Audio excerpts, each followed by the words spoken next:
Қайырлы күн, құрметті ағайын. Мына бүгінгі көтерілетін мәселе осы ғасырдағы қазақтың демографиясы. Бірінші. Бұл елдің стратегиялық тұрғыдан елдің болашағына байланысты өте күрделі мәселе болайын деп тұр.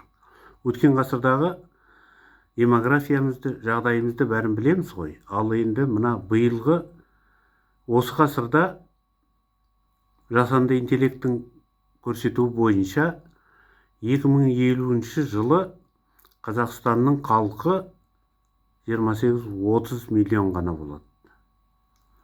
Ал ғасырдың аяғында 2100 жылы 75 жылдан кейін 34-35 миллион ғана болады екен.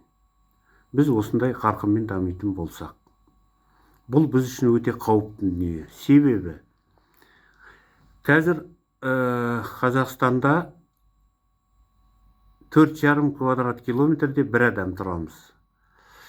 Егер біздің коммуникация, жол, су құбырларын жүргізу, электр жарығын тағы басқа осы жұмыстарды жүргізу, жол салу тиімді болу үшін Қазақстанда халықтың саны 60 миллион болу керек.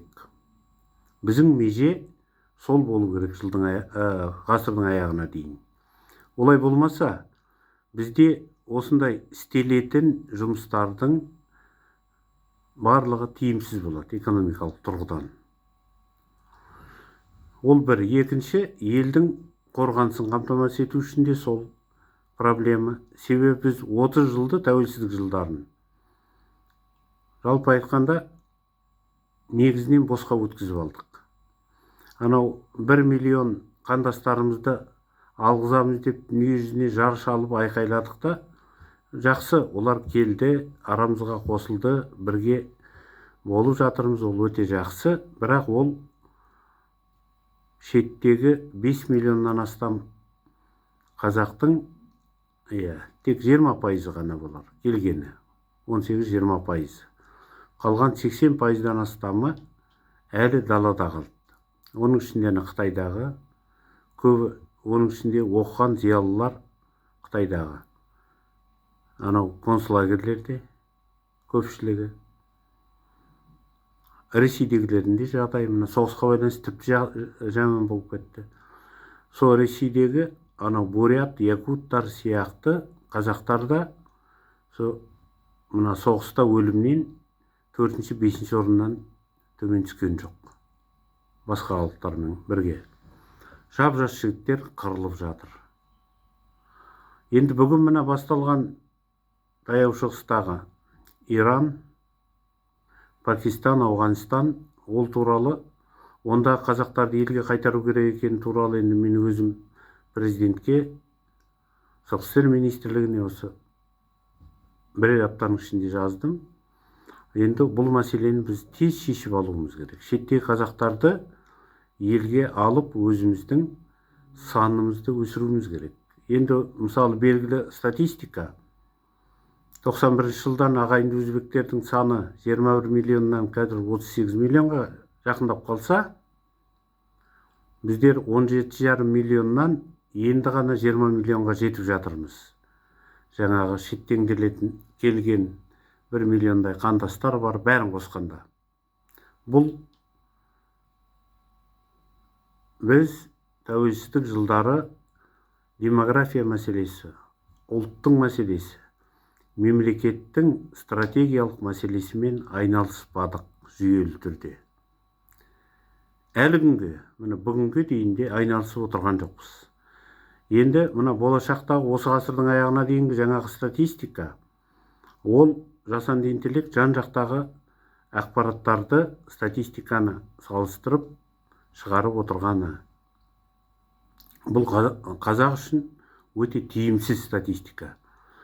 Енді өткен ғасырда да біз 70 жылдары анау Хантингтонның «Өркениеттер соғысы» деген кітабында жазады. Орта Азия республикаларының ішінде қазақ халқы өсімі төмен, дамымай жатқан ұлт деп. Онда да осы әлемдегі статистиканы салыстырып, содан шығарып отыр. Сондықтан бізде бұл үлкен проблема қазіргі. Міне, Конституцияны қабылдаймыз деп даурығып жатырмыз ғой. Бұл Конституцияның өзі де қазір былай қарағанда өлі бала болып туа ма, ауру болып туа ма, әртүрлі сын көп. Елдің ішінде де, сыртта да, жалпы тәуелсіз эксперттердің несінде де. Сондықтан Конституцияның ішіндегі стратегиялық жоспар ретінде біз осы қазақстандықтардың, оның ішінде қазақтың санын өсіру мәселесін нақты етіп, бір бапқа, екі бапқа кіргізуіміз керек, заңдастырып.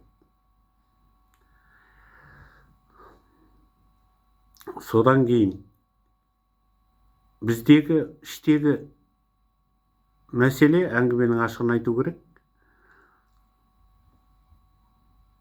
бір-бірімізді мына халықтың билікті түсінбей тұрғаны, биліктің халықты түсінгісі келмей, мына дайындаған Конституцияның өзінен де көрініп тұр ғой. Енді оны әрине супер президенттік билік дейді. Ол бір жағынан мүмкін анау 22 жыл қаңтардағы билікті, президентті барлық күштік құрылымдардың сатып кетуінен алған сабақ болар мүмкін.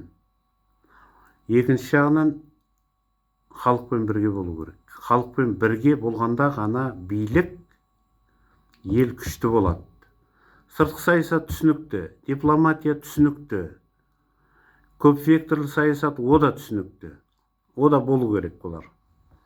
Бірақ халықпен келіспеген биліктің тағдыры әні Мадуро, Хаминей, міне тағы басқа деген сияқты авторитарлық билікте сонымен аяқталады. Біз оған жібермеуіміз керек. Қоғам тұрақты келісіп, бір қалыпты даму керек. Бізге ішкі қайшылықтардың керегі жоқ.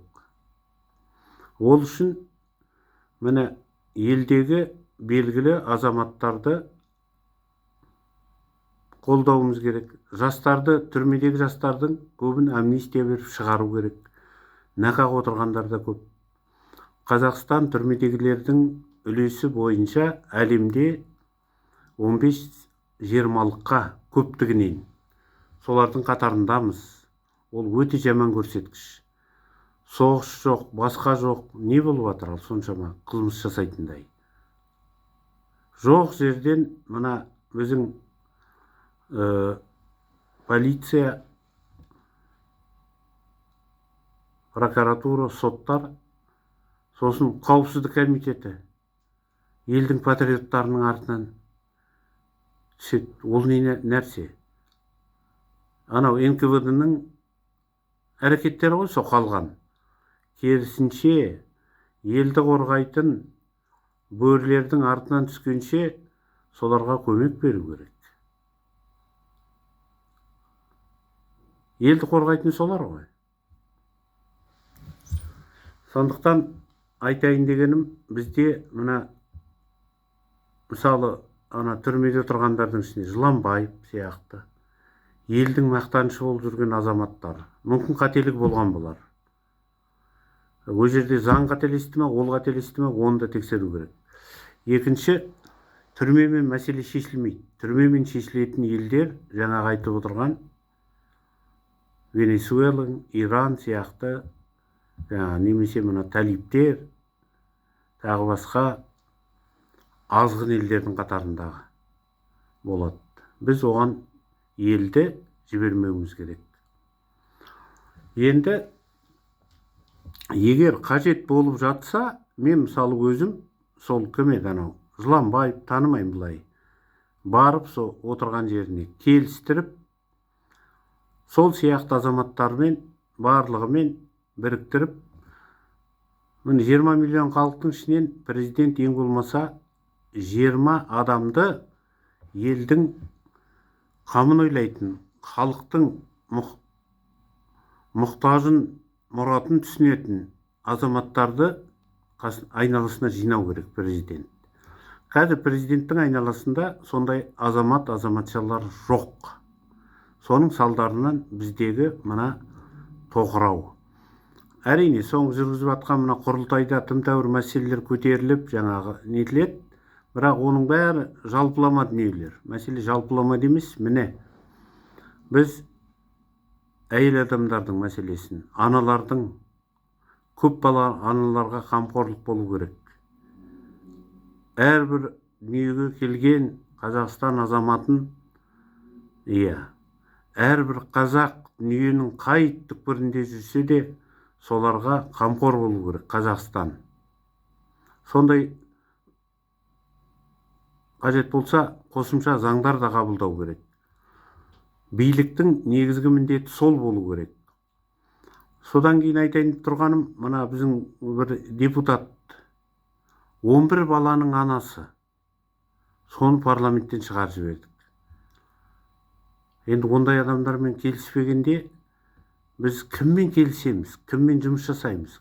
Халық деген сол емес пе? Мен осы өткен күзде жиен ағамыз кезінде осы жоғарғы кеңестің депутаты болды. Өмір бойы сол трактор, комбайн да істеген кәдімгі еңбекқор бір ағамыз жиен. 90-ға толды. Ережепов Әділгерей деген, осы елге белгілі. Сол кісінің, Құдай көпсінбесін, 35 шөбересі бар екен. Міне, біз осындай еңбектің адамдарын, көп балалы аналарды құрметтеп,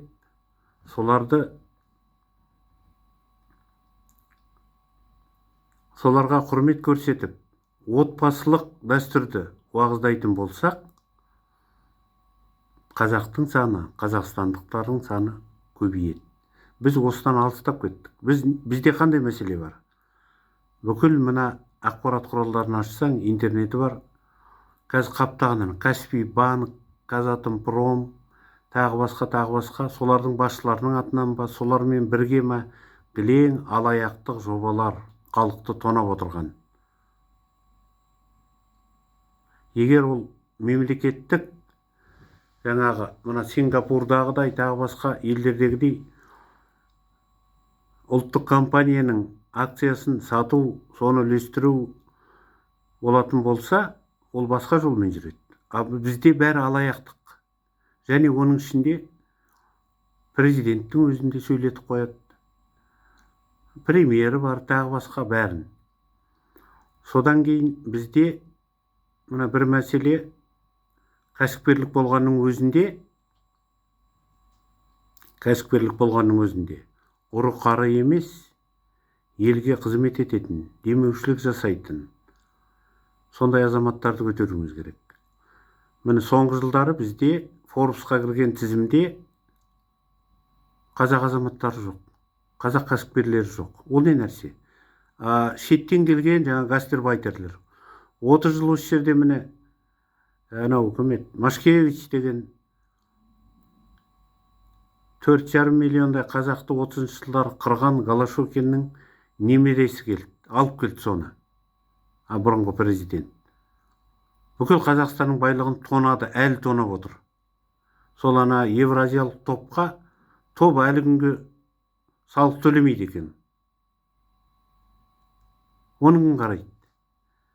Қайда ал билік болса? Салық комитеті қайда? Прокуратура қайда?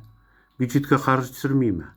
Ал әлеуметтік мәселе, жаңағы мына көп балалы аналарға, тағы басқа қаржы төлеу керек деген мезгілде, ойбай ақша жоқ бізде деп шығамыз.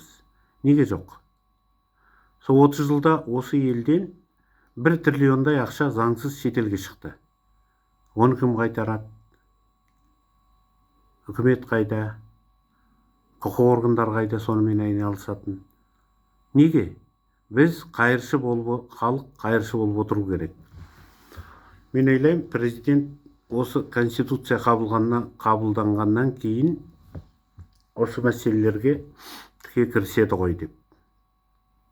Қазір енді жасыратын жоқ, Қасым-Жомарт Кемелұлы осы президенттік сайланғанда бәріміз ойладық, шыны керек. Интеллектуал, үлкен дипломат, халықаралық деңгейдегі, коррупцияға араласпаған, таза, енді ел түзеледі деп. Бірақ әлі күнге біз сол түзеле алмай келе жатырмыз. Енді осы конституциядан кейін бүкіл халық болып көмектесуіміз керек президентке. Президент осы істерді қолға алып жету керек. Халықтың үлесі осындай тоналып отырғанда бұл Қазақстанда бедел болмайды. Қоғам қайыршы болады. Әрмен қарай кете береміз төмендеп. Ол болмас үшін ана 97 жылы 1900 Азияда үлкен дағдарыс болды ғой. Сол кезде Оңтүстік Кореяның халқы барлық мына әйел адамдар, ер адамдар алтын, күміс, тағы басқа барлығын жинап президентке береді. Мынаны ал, елді құтқар дейді дағдарыстан. Міне халықтың бірлігі. Ондай елде коррупция болуы мүмкін. Болса не 4-ші ме, 5-ші ме президенттер сотталып отыр ғой. Қоғам таза. Қоғам таза болу керек. Себебі қоғам, халық ол мәңгілік. Ол Құдай, сол. Сондықтан мен Қазақстан азаматы ретінде осындай. Мына конституция, бұл жаңа Қазақстандағы жазылған ең соңғы бап. Жаңа конституция қабылдауымыз керек деп. Енді осыны қабылдадық па? Осы уақытқа дейін келген жаңағы әртүрлі жағдайлар болып отыр ғой. Осындағы әділетсіз жағдайлардың бәрі кету керек біздің өмірден. Әділетті қоғам құруға шын ниетпен күресуіміз керек. Ол үшін барлық азамат-азаматшалар кәдімгі белсенділік танытып дауыс беру керек. Өз дауыстары үшін күресу керек. Ол үшін заң бар. Сөйтіп дұрыс қоғамды солай орнатамыз. Кухняда отырып, анау жаман, мынау дұрыс емес, тағы басқа бос әңгімені қою керек. Содан кейін біз енді крематорий саламыз дейміз, анау мынау шошқа комплексін салуға кірістік. Дүние жүзінде ең алғаш жылқыны қолға үйреткен қазақ. Осы өзіміздің дәстүрлі малымызды өсіріп, содан кейін міне мен осы май айында президент әкімшілігіне, президентке Қазақстан идеологиясының негіздері деген бір ғылыми еңбек жібердім. Ол мемлекеттік идеологияның негізі болар деген ниетпен.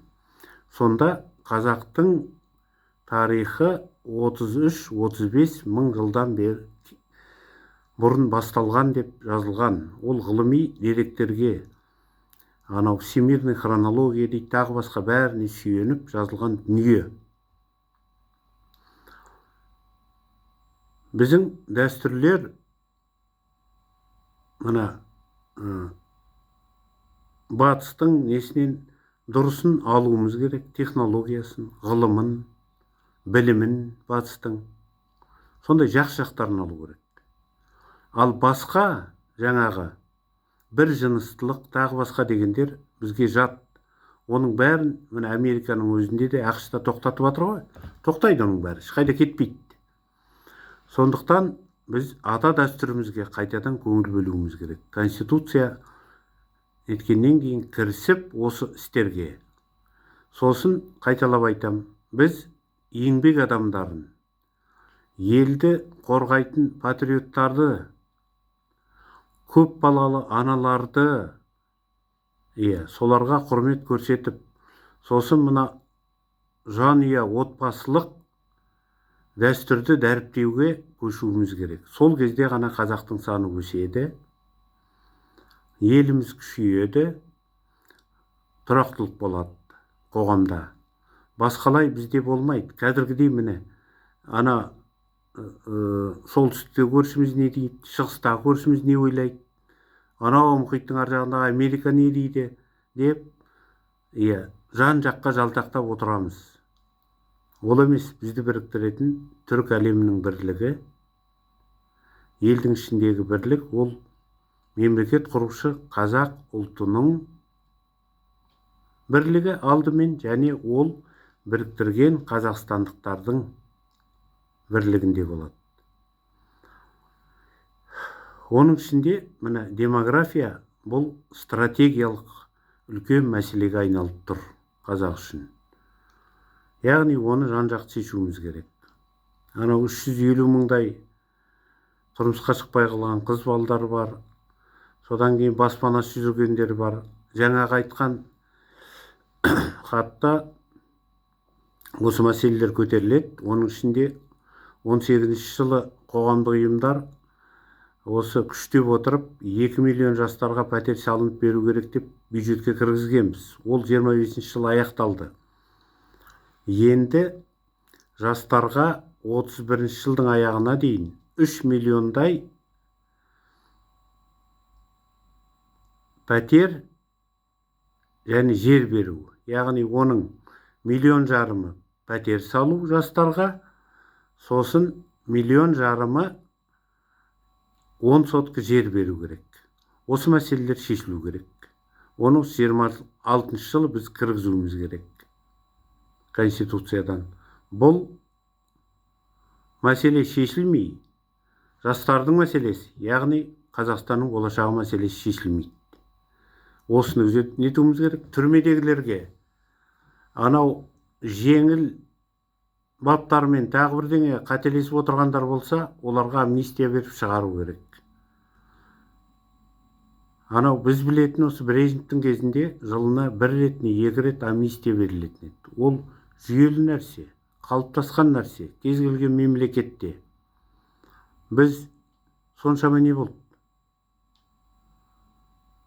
Қазақ түрме дегенді білген жоқ қой. Жаңағы 35 мың жыл өмір сүрсе, сол 35 мыңның 91 Совет үкіметіне дейін түрме салған жоқ. Оны салған Совет үкіметі.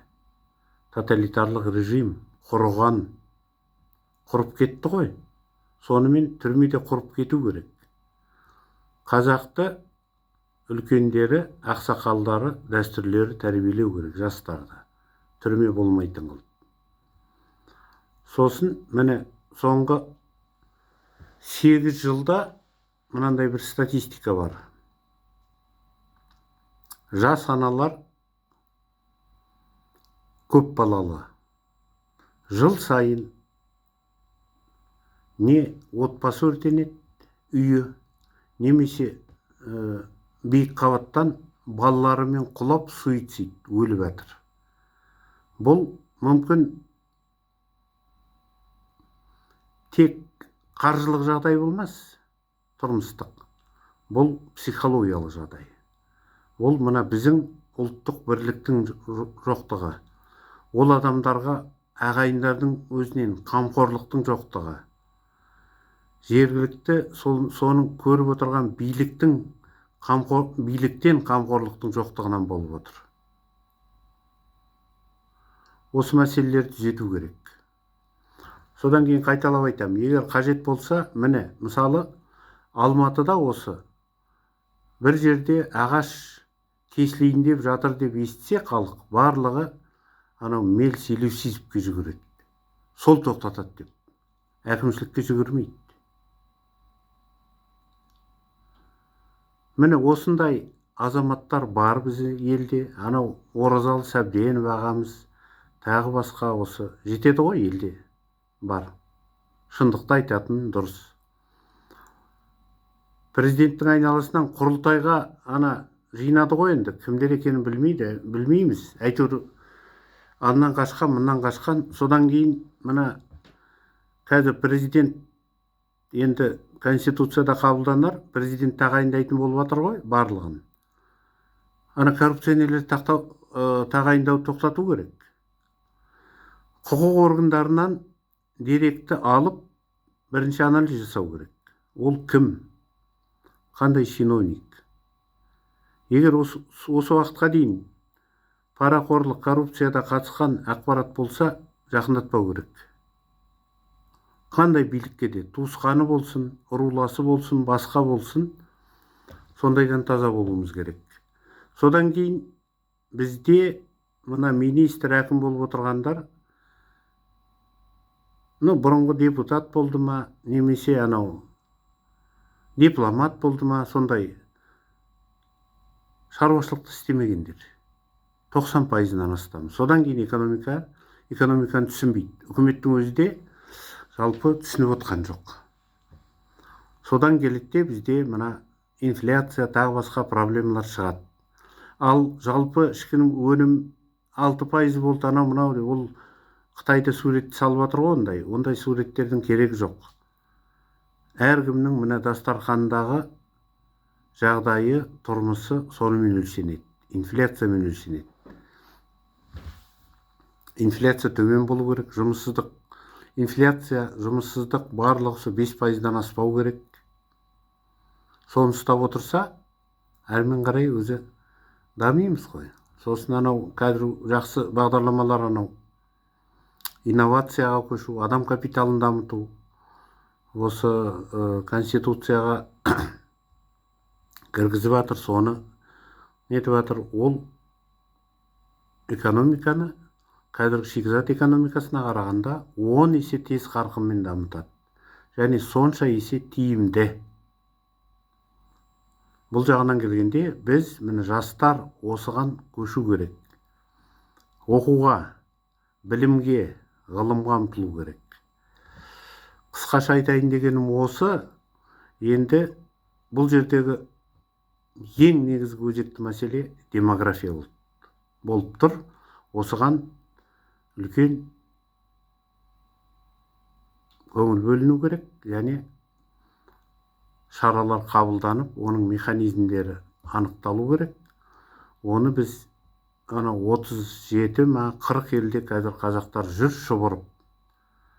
Қай жерге барсаң да әйтеуір қазақтың жастары қаңғырып жүрген. Бұлай қазақша айтқанда ол қаңғырып жүргендер. Англияға барып қарға қуа ма, немесе оңтүстік Кореяға барып қазан тазалай ма, ол өзін сыйлайтын, өзін құрметтейтін ұлттың тірлігі емес. Біздің жастар білімді, іскер, креативті, мықты болу керек. Сонда ғана ел дамиды. Іске сәт осы демографияның мәселесін, жастарға жаңағы бөлінетін нелерді біз ұсындық. Қазір қайтадан үкіметке, президентке ұсынамыз. Оны қабылдау керек деп ойлаймын. Қабылдайды деп ойламаймыз, сенеміз. Содан кейін енді жаңағы айтып жатқан түрмедегі болсын, басқадағы мәселелерді біз келісіп шешу керек. Ол үшін қайталап айтам, президент өзінің айналасына халықтың жағдайын түсінетін, елдің ішінде жүрген азаматтарды шақыру керек. Сосын ел сенетін азаматтарды, осы 20 миллионның ішінде 20 адам табылатын болар. Соны айналасына президент жинаса, онда президенттің де абыройы етеді, халықтың да беделі көтереді, қоғамның. Бірлік, береке деген осы жерден басталады. Рахмет, іске сәт.